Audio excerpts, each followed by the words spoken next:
Alright, what's up everybody? It's your boy Keenan. Welcome to today's vlog. Wrapping things up with my top 32 picks of this year's NFL draft. My mock draft ended the league at number 32 with the New York Giants, the Super Bowl champion. Now this team had a fantastic season, obviously making it to the Super Bowl. They had a great run in the playoffs and they shocked many teams, including my 49ers and my New England Patriots. I'm just so shocked that they beat the Patriots. I really thought the Massachusetts squad representing New England was going to win that game, but hey, that Giants defense was just dominating that entire game, and they were never scared. Even going towards the end of the game, they had pretty much control of that matchup, and they're looking forward to making it again to this season. Now, for this pick, I think they're going to go to the offensive line or to a running back to complement Ahmad Bradshaw. One player in particular that I know that they're going to be looking at is David Wilson out of Virginia Tech. This kid is a scat back, very speedster, and he's pretty stronger than what you might expect. He weighs 206 pounds, packs a little bit of power,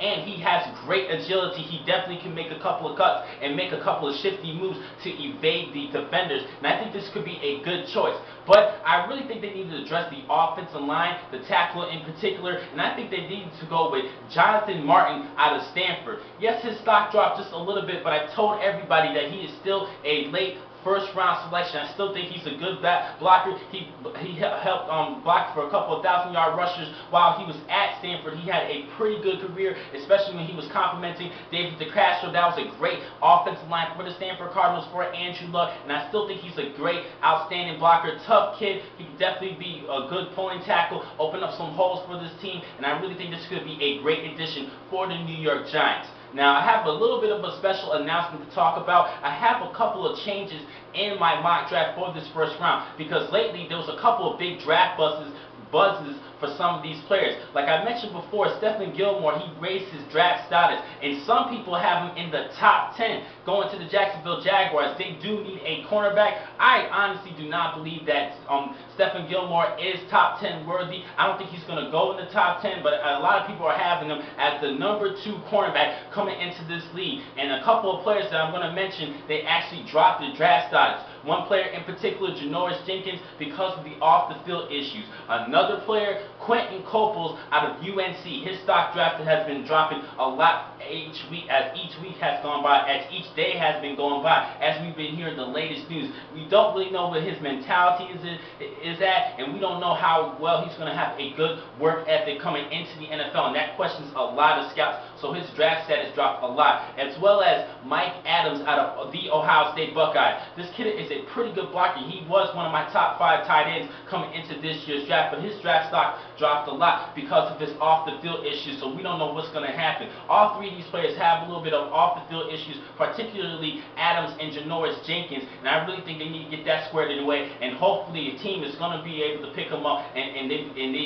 evolve in the NFL and get over their off-the-field issues and adapt and mature as they get into the league. I still think they're great, tremendous athletes. Now, for a couple of changes in this year's NFL draft, for Quentin Coples, I have him going at number 20 to the at number 18 and going to the San Diego Chargers, but I decided to switch him going to the Tennessee Titans at pick number 20, which means I'm going to have to switch up with Whitney Marsalis going into San Diego. I still think he could be a great addition for that team. He's a great pass rusher, 16 sacks this season. Yes, a one-year wonder, but I think he can still make a good transition to the NFL and help out that Charger defense and have them develop a good pass rusher. So I'm going to have to switch those two picks. Also, Stephon Gilmore, as I mentioned, I'm not going to put him in the top 5, in the top 7. I'm going to the Jacksonville Jaguars, how some people have him rated, but I still think he's one of the top tight cornerbacks coming into this league, and I'm going to have a couple of bumps up ahead of both Janoris Jenkins and Dre Kirkpatrick out of Alabama. So I'm going to go at pick number 21. The Cincinnati Bengals, they're going to get Stephon Gilmore. I'm going to switch him to Stephon Gilmore from Janoris Jenkins. And going to Detroit, I'm still going to stick with Dre Kirkpatrick over Janoris Jenkins because of the off-the-field issues that Jenkins has. So I'm going to have to bump Jenkins out of my first round because of what we've been seeing for the past couple of weeks, and a couple of scouts are starting to doubt this kid. So I'm going to have to bounce him out of the first round. He's still a great, valuable player, and he will definitely be picked in the second round. So those are the couple of changes that I had to mention for my mock draft. But I still think this is going to be an exciting year in the NFL draft starting Thursday. starting Thursday. That's going to be a great draft to watch. Now, I do have a couple other players that I'm considering and putting into the first round, like Shea McClain out of Boise State. He's this great defensive end, as well as another player I'm thinking about putting in, Boise State teammate Doug Martin. A lot of people are starting to give him more buzz at the running back position. Some people are starting to have him as the number 2 running back coming into this year's draft because he reminds a lot of people of Trent Richardson. Both of these players can catch the ball out of the backfield, and even Doug Martin's a better receiving running back. And we all have been noticing how the NFL has making the big transition into a more of a passing league, and they need a good scat receiving running back, and Doug Martin does have great hands, so a lot of people are starting to look at him and putting him into the first round over David Wilson and Miami's Lamar Miller. But anything can happen. I'm just so excited to see what we will see in this year's NFL draft. I just can't wait on Thursday, and I'm going to keep you guys posted at the end of the draft, where I'm going to give you a grade